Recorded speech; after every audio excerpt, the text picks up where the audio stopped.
রাব্বুল আলামিন কুরআনুল কারীমের মধ্যে বলেছে, দুনিয়ার মধ্যে সবার থেকে বিশ্ব নবী সাল্লাল্লাহু আলাইহি সাল্লাম তিনি হলেন উত্তম চরিত্রের অধিকারী। বলেন সুবহানাল্লাহ। দুনিয়ার মধ্যে আল্লাহ রাব্বুল আলামিন যত নবী ওলিয়া উলিয়া পাঠাইছেন, সবার থেকে আল্লাহর নবী সাল্লাল্লাহু আলাইহি সাল্লামের ব্যবহার সবার থেকে ভালো ছিলেন। বিশ্ব নবী সাল্লাল্লাহু আলাইহি সাল্লামের জীবনে একটা মিথ্যা কথা কোনোদিন বলেন নাই। বিশ্ব নবী সাল্লাল্লাহু আলাইহি সাল্লাম কোনোদিন মানুষের সঙ্গে খারাপ আচরণ করে নাই। সে নবীর চরিত্র কেমন ছিল? একদিন বিশ্ব নবী সাল্লাল্লাহু আলাইহি সাল্লামের বাড়িতে একটা অন্য ধর্মের লোক একটা বাড়িতে আসলো। বিধর্মী একটা লোক বিশ্ব নবী সাল্লাল্লাহু আলাইহি সাল্লামের বাড়িতে আসলো। সেই লোকটা কি করলো? নবীকে বলল, হে মুহাম্মদ, আপনার বাড়িতে আমি আজকে একটা দিন থাকতে চাই। আমার রাসূলুল্লাহ সাল্লাল্লাহু আলাইহি সাল্লাম একজন নম্র মানুষ ছিলেন, তিনি একজন বিনয়ী মানুষ ছিলেন। সেই মানুষটাকে থাকার জন্য বিছানা করে দিলেন। আমার রাসূলুল্লাহ সাল্লাল্লাহু আলাইহি সাল্লাম বিবিদেরকে বলে দিলেন, হে বিবিরা, এই মেহমানদের জন্য একটা বিছানার ব্যবস্থা করে দেন। রাসূলুল্লাহ সাল্লাল্লাহু আলাইহি সাল্লাম যে বিছানার মধ্যে ঘুমায়ে থাকতেন, সেই বিছানাটা সেই মেহমানটাকে থাকার জন্য দিলেন। আর সে মেহমানটাকে থাকার জন্য বিছানা করে দিলেন। আর রাসূলুল্লাহ সাল্লাল্লাহু আলাইহি সাল্লাম বললেন, এই মেহমানটার জন্য কিছু খানার ব্যবস্থা করো। সে মেহমানটা যখন ওই জায়গায় থেকে রাসূলুল্লাহ সাল্লাল্লাহু আলাইহি সাল্লামের বাড়িতে আসলো, আসার সময় হাতে করে একটা ব্যাগ নিয়ে আসছিল। কি গো? হাতে করে একটা ব্যাগ নিয়ে আসছিল। বিশ্ব নবী সাল্লাল্লাহু আলাইহি সাল্লাম তখন বললেন, ও বিবিরা, এই মেহমানদের জন্য কিছু খানার ব্যবস্থা করো। সেই মেহমানটার জন্য কিছু খানার ব্যবস্থা করলেন। যখন সম্মুখে যখন খানাগুলো দিল, সে মেহমানটা সমস্ত খানাগুলো খেয়ে ফেললো। আর অন্যান্য ধর্মের লোকের যারা আছে, যারা কাফের যারা ছিল, যারা বিধর্মী যারা লোক ছিল, তাদের কাম হলো মুমিনদেরকে কেমন করে কষ্ট দেওয়া যায়। সমস্ত খানাগুলো খেয়ে ফেললো। খাওয়ার পরে মনে মনে চিন্তা করলো, আমি তো সমস্ত খানাগুলো খেয়ে ফেললাম, এখন নবীর পরিবার সবাই না খায় থাকবে, এটাই তো আমার ভালো কাজ। সমস্ত খানাগুলো খেয়ে ফেললো। খাওয়ার পরে রাসূলুল্লাহ সাল্লাল্লাহু আলাইহি সাল্লাম যে বিছানার মধ্যে থাকতেন, সেই বিছানাটা সেই মেহমানটাকে থাকার জন্য দিলেন। থাকার পরে রাত্রে যখন গভীর হয়ে গেল, সমস্ত বিছানাগুলো পেশাব পায়খানা করে নোংরা করে চলে গেল। রাসূলুল্লাহ সাল্লাল্লাহু আলাইহি সাল্লাম যখন রাত্রে ডাকার জন্য আসলেন, আয়েশা ঘরে যখন ঢুকবেন, আসার সময় আয়েশা দেখেন সেই মানুষটা বিছানার মধ্যে পেশাব পায়খানা করে সেই লোকটা চলে গেছে। আর আসার সময় যখন হাতে করে একটা ব্যাগ নিয়ে আসছিল, যখন পেশাব পায়খানা করে বিছানাগুলো নষ্ট করে দিয়ে চলে গেল, যাওয়ার সময় যখন ব্যাগটা হাতে নেবার মনে ছিল না। যখন সেই মেহমানটা যখন বাড়িতে চলে গেল, যাওয়ার ওই সময় যখন ব্যাগটা হাতে নিয়ে যাবে, আর ওই সময় মনে নাই। বিশ্ব নবী সাল্লাল্লাহু আলাইহি সাল্লাম যখন বিছানাগুলো নষ্ট করলো, আল্লাহর নবী সাল্লাল্লাহু আলাইহি সাল্লাম বিছানাগুলো নিজে হাতে তিনি পরিষ্কার করতেছেন, নিজে হাতে বিছানাগুলো সাফা করতেছেন। সাহাবীদের কানে পৌঁছে গেল, রাসূলুল্লাহ সাল্লাল্লাহু আলাইহি সাল্লামের সাথে এত বড় বেয়াদবি কে করলো? রাসূলুল্লাহ সাল্লাল্লাহু আলাইহি সাল্লাম যে বিছানার মধ্যে থাকতেন, সেই বিছানাটা পেশাব পায়খানা করে চলে গেছে। ইয়া রাসূলুল্লাহ, ইয়া হাবিবাল্লাহ, আপনি আমাদেরকে বলে দেন এত বড় বেয়াদবি আপনার সঙ্গে কে করলো? আপনি আমাদেরকে বলেন, সেই লোকটাকে ধরে এনে এখানে আমরা বিচার করব।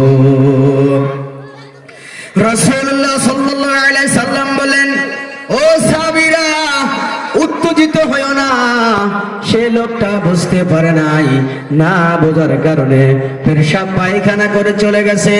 রাসূলুল্লাহ সাল্লাল্লাহু আলাইহি সাল্লাম সাহাবীদেরকে বলল, ও সাহাবীরা, সেই লোকটা না বোঝার কারণে এমন একটা কাজ করে চলে গেছে, তাকে গাল পারা যাবে না, তাকে অপমান করা যাবে না। সাহাবীরা বলল, ইয়া রাসূলুল্লাহ, আপনি আমাদেরকে বলে দেন, তাকে ধরে এনে এখানে আমরা উচিত বিচার করব। যখন রাসূলুল্লাহ বলতেছে, ও সাহাবীরা, তাকে কোনো কিচ্ছু করা যাবে না, ওই সময় যখন লোকটা আবার রাসূলুল্লাহ সাল্লাল্লাহু আলাইহি সাল্লামের বাড়িতে আসতেছেন, ওই ব্যক্তির কথা মনে হয়ে গেছে। ওই সময় আসার পরে রাসূলুল্লাহ সাল্লাল্লাহু আলাইহি সাল্লাম এই কথাগুলো বলতেছে যে, ও সাহাবীরা, উত্তেজিত হয়ে না। এই কথা সে মেহমানটার কানে চলে গেল। যাওয়ার পরে সেই লোকটা মনে মনে চিন্তা করলো, এটা আবার কেমন মানুষ, আমি পেশাব পায়খানা করে বিছনাগুলো নষ্ট করে গেলাম, তাও একটা গালি দিলেন না, একটা খারাপ কথাও বললেন না। রাসূলুল্লাহ সাল্লাল্লাহু আলাইহি সাল্লাম কেমন মানুষ ছিলেন? সেই মানুষটা পেশাব পায়খানা করে বিছনাগুলো নষ্ট করে গেল, কিন্তু তাও আমার রাসূলুল্লাহ একটা গালিও দিলেন না।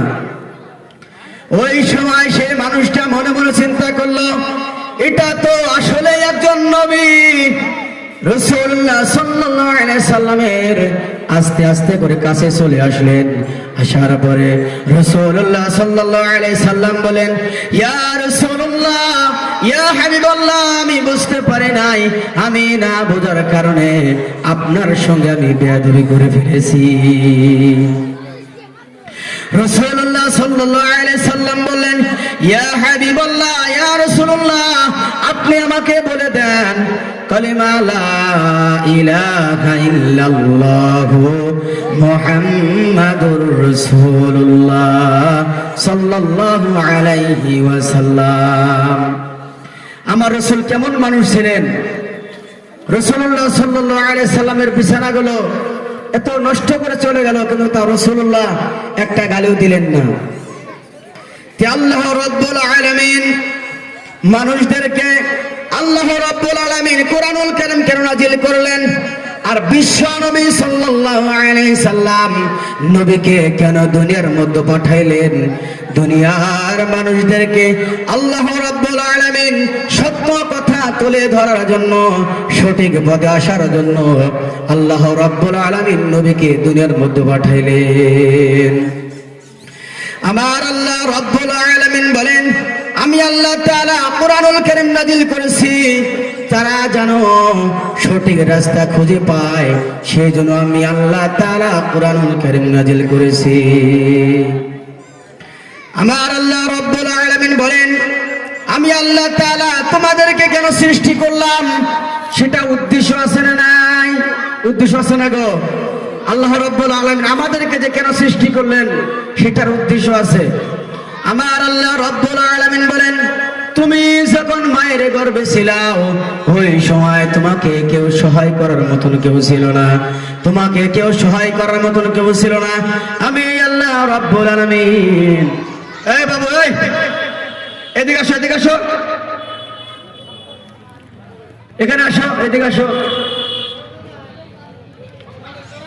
আমার আল্লাহ রাব্বুল আলামিন বলেন, আমি আল্লাহ তাআলা তোমাদেরকে কত সুন্দর করে হাতগুলো দিলাম, আমি আল্লাহ তাআলা তোমাদেরকে যে জায়গায় পাগুলো থাকার সেই জায়গায় পাগুলো দিয়ে দিলাম, যে জায়গায় চোখ থাকার দরকার সেই জায়গায় চোখ দিয়ে দিলাম, যে জায়গায় নাক থাকার জায়গায় সেই জায়গায় আমি আল্লাহ তাআলা তোমাদেরকে নাক দিয়ে দিলাম।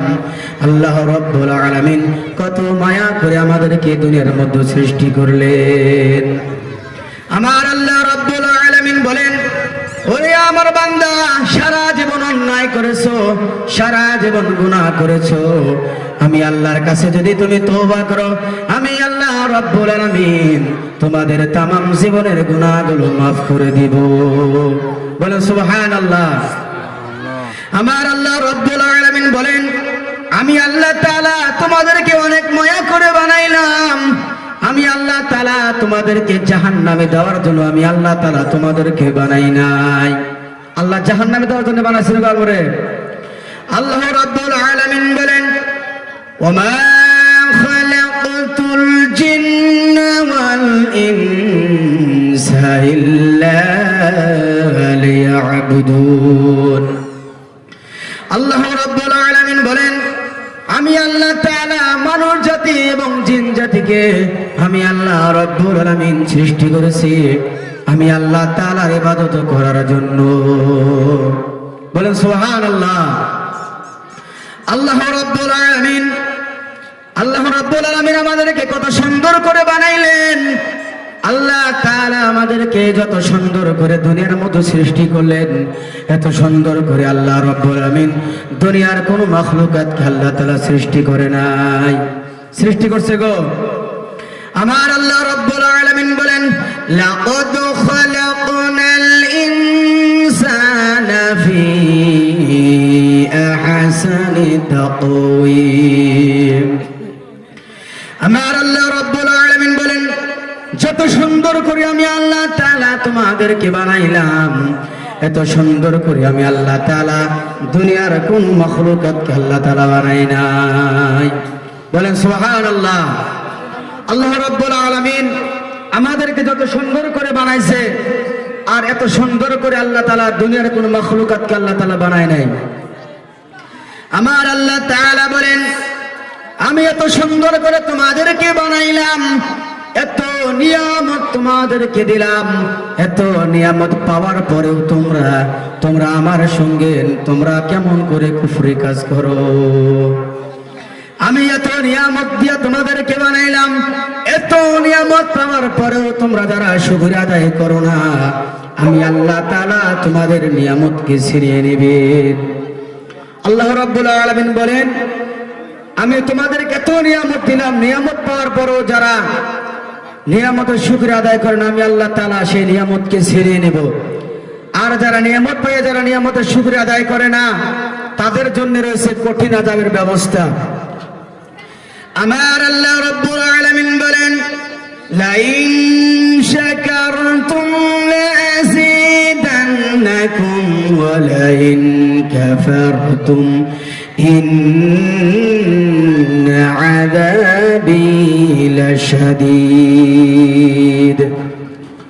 মহান রব্বুল আলামিন বলেন, আমি আল্লাহ তাআলা তোমাদেরকে কত নিয়ামত দিলাম, এত সুন্দর সুন্দর নিয়ামত তোমাদেরকে আমি আল্লাহ তাআলা দিলাম। এত সুন্দর সুন্দর নিয়ামত পাওয়ার পরও যারা নিয়ামতের শুকর আদায় করো না, আমি আল্লাহ তাআলা সেই নিয়ামতকে ছিনিয়ে নেব। আর যারা আল্লাহ তাআলার নিয়ামত পেয়ে যারা নিয়ামতের শুকর আদায় করে, আল্লাহ রাব্বুল আলামিন